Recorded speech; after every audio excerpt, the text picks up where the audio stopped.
Hello, and welcome to Anime Audio Commentary. Today I'll be commenting over episode 3 of Kill la Kill.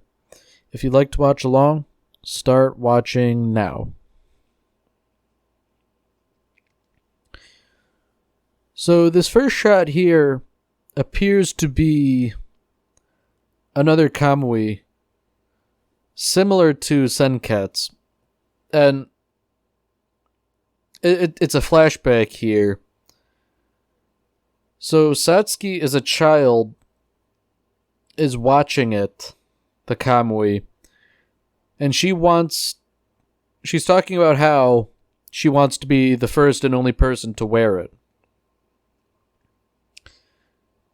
Interestingly, the Kamui, Junketsu, is referred to as a wedding dress. So Satsuki talks about how she was naive then, but doesn't really elaborate on quite what she meant.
So much like the first episode, we cut to Mr. Mikisugi giving a lecture about Nazi Germany. So Ryuko's in class along with Mako, but there's a difference because Mako knows what Mr. Mikisugi is all about and that he's not just an ordinary teacher.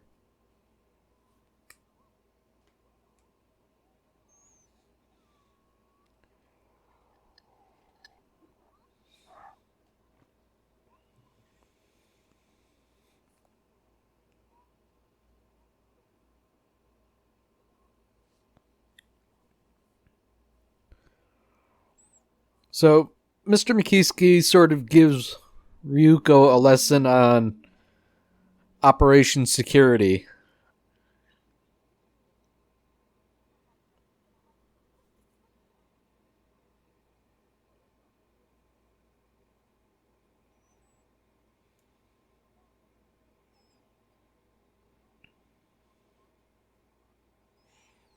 So Ryuko's sort of forcing Mr. Mikisugi to hold up to the bargain he made.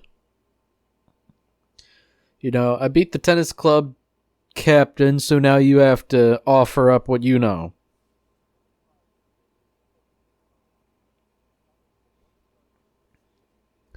So now Mr. Mikisugi is giving us the lowdown on life fibers.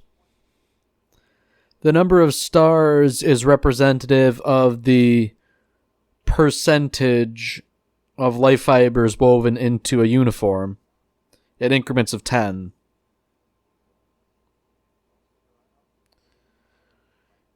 Additionally, Mr. Mikisugi indicates that Kamui, like Senketsu, are entirely woven of life fibers.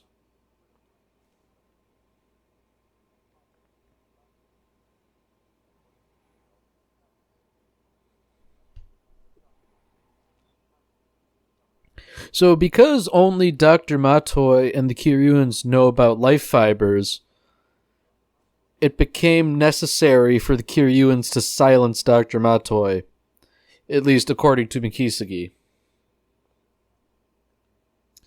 Mr. Mikisugi was also a sort of an associate of Dr. Matoi, hence how he knows some of this.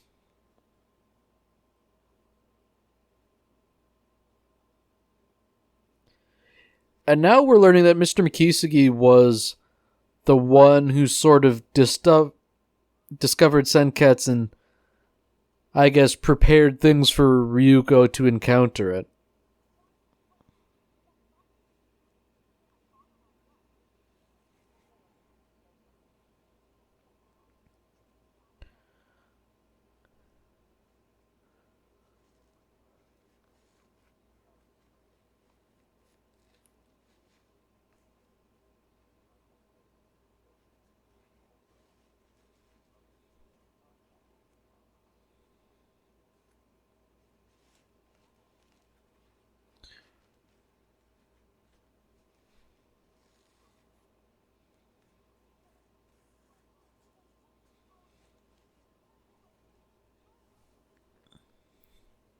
So now we get some justification.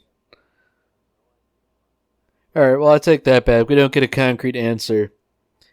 But Ryuko wants to know why Senketsu turns into a very skimpy bikini. And there is a justification for that. You know, a fairly thin justification, but it exists nonetheless.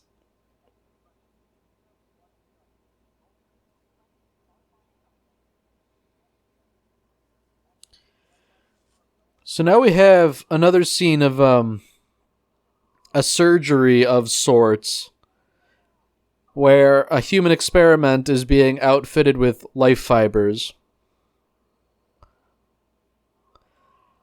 And clearly the experiment is going poorly. And in fact, the wearer has sort of hulked out and is acting like an enraged monster. And only through the intervention of one of the student council members is the rampage stopped.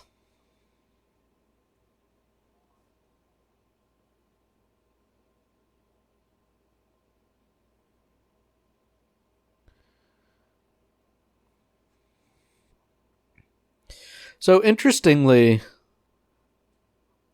the Goku uniform that made that guy bug out was 50% life fiber, or equivalent to a 5-star. And so they're sort of wondering amongst themselves, you know, how could anyone wield a Kamui if 50% is enough to make someone lose their mind? So meanwhile, Satsuki is on her way to pick up Junketsu, the other Kamui. And a lot of people are sort of trying to talk her out of it, telling her it's a bad idea, but she doesn't care what other people have to think.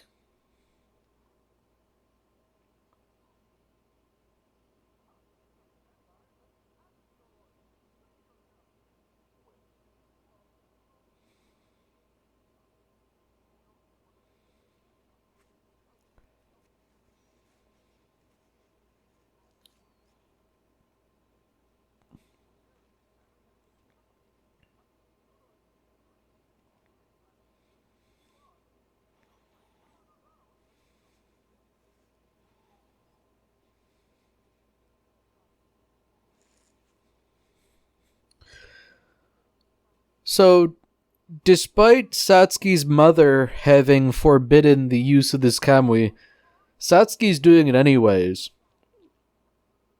And she disrobes, removes it from its containment, and despite warnings that she might not survive, she doesn't care.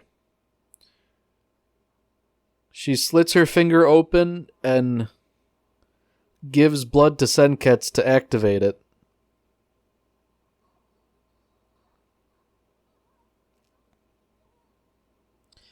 And it looks like the process is very painful.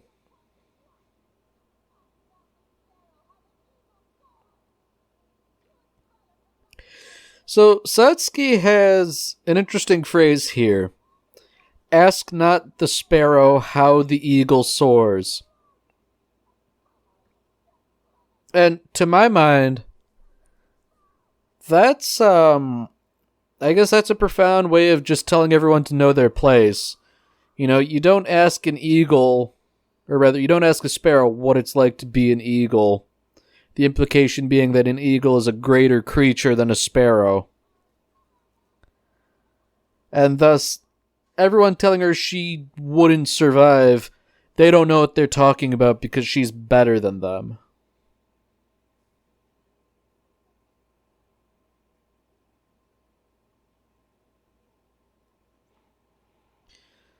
So, back with Ryuko, she's hanging out with Mako's family. And that seems to be a sort of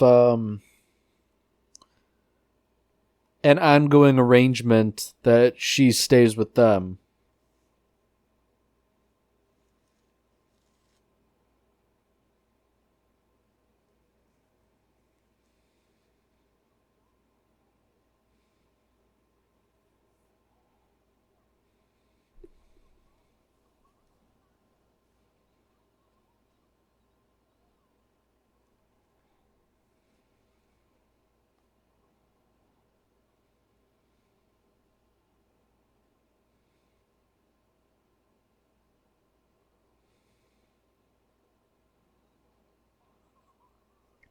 So Ryuko's talking a bit about how, despite having fought in what is tantamount to a bikini, she didn't enjoy doing that, and she doesn't enjoy being naked.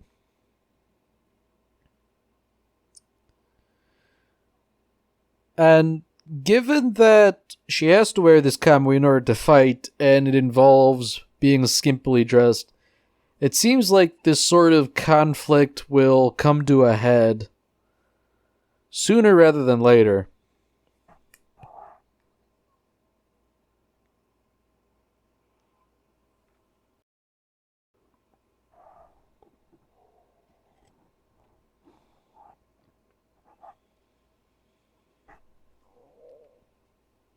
So just as Ryuko says she feels like something bad is going to happen, it turns out she's more than likely right.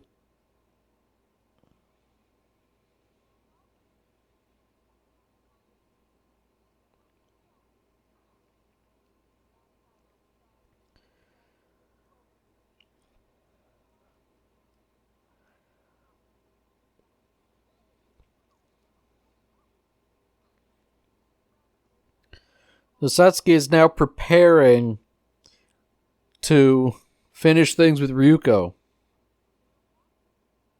They sort of verbally spar with each other. And now Satsuki's activating her Kamui. And unlike with Ryuko, it sort of she undergoes a transformation sequence showing all the various threads and bits of Junketsu.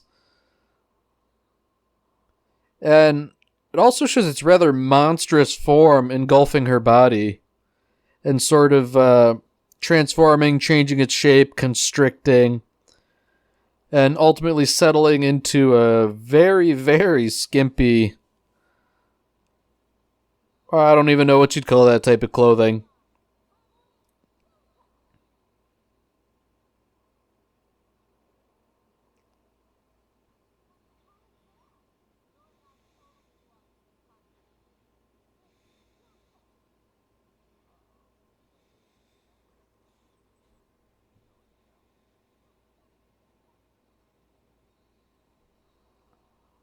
So notably, when Ryuko activates her Kamui, she does not have the transformation sequence. It's just a smash cut between one and the other.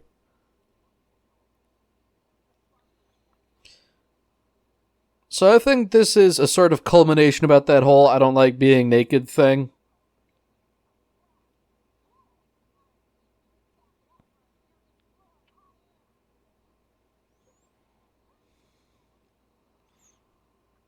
So as the fight starts, it's pretty clear that Ryuko is out of her depth here. Satsuki is fighting essentially without any effort, whereas Ryuko is getting battered down pretty quickly.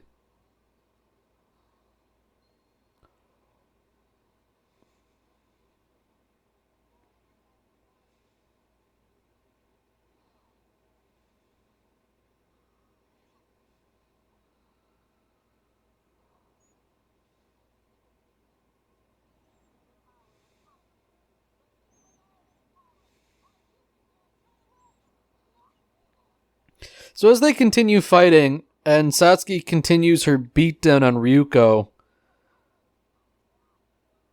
they're sort of trading, not insults, but I guess jabs.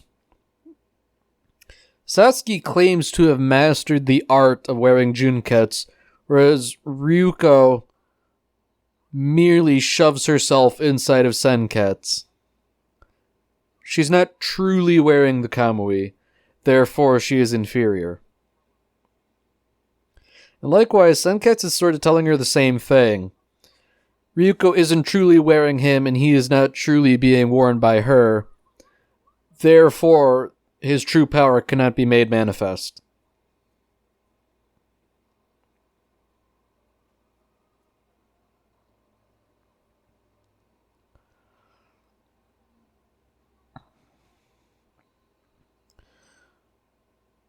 So eventually Ryuko's battered enough that she can't maintain Senketsu's activated form.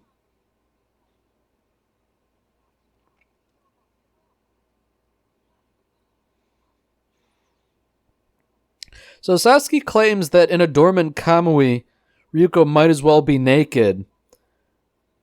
But Ryuko sort of calls out Satsuki for wearing skimpy clothing, but Satsuki says, No. This is what form a kamui must take. And beyond that, I am above shame. So because she's above shame, she can wear the kamui without any compunction. And furthermore, she can do that because she knows her actions are pure.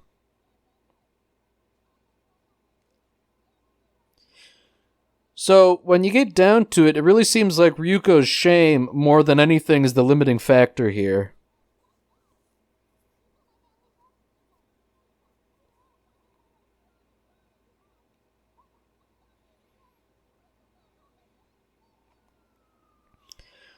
Mako, in her own way, tries to encourage Ryuko.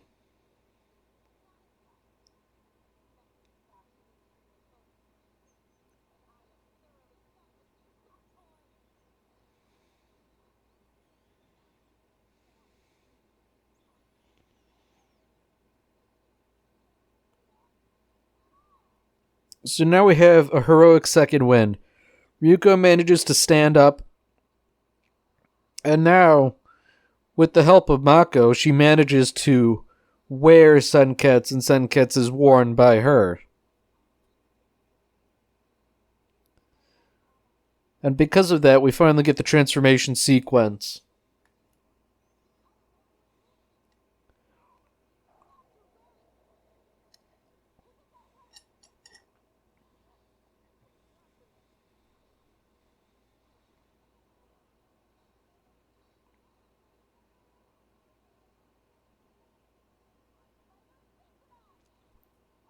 So interestingly, when Ryuko transforms, she declares that it's a life fiber synchronize, whereas Satsuki said life fiber override.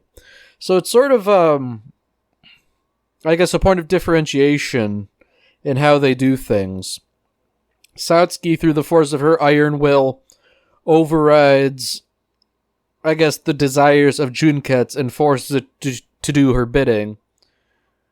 Whereas Ryuko and Senketsu work together.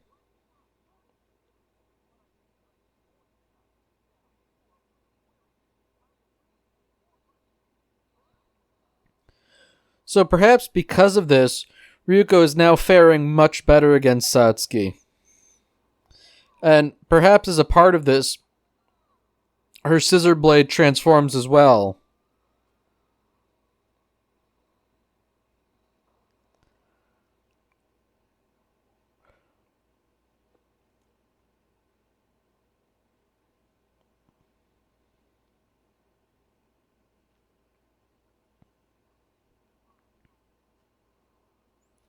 So just as she's forced Satsuki onto the back foot, Satsuki declares that things are now interesting, and they're fighting for real, both of them. And because of that, the collateral damage and destruction is escalating.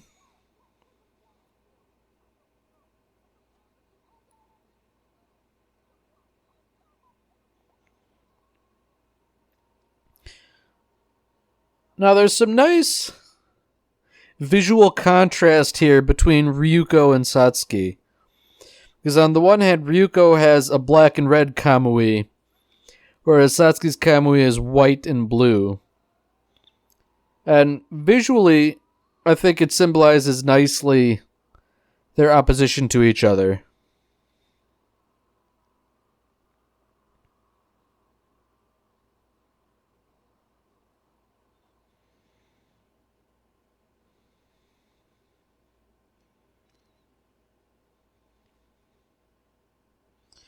So as they clash sword on scissor, Ryuko falters first, but she doesn't appear to be defeated yet. She's still determined.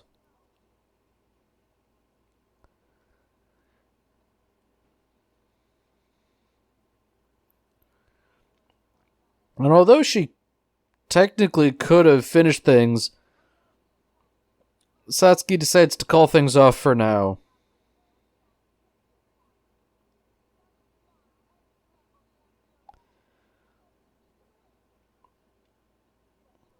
So, Ryuko declares that she's coming after Satsuki, and in return, Satsuki declares that every captain of every club is now going to be gunning for Ryuko.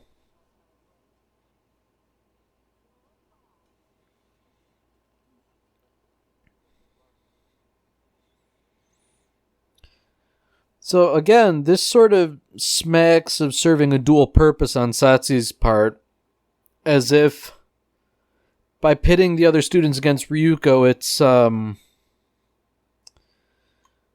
guess if nothing else, useful analysis for improving their own Goku uniforms.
Alright, so next episode, it appears that there are no tardies allowed at the Academy.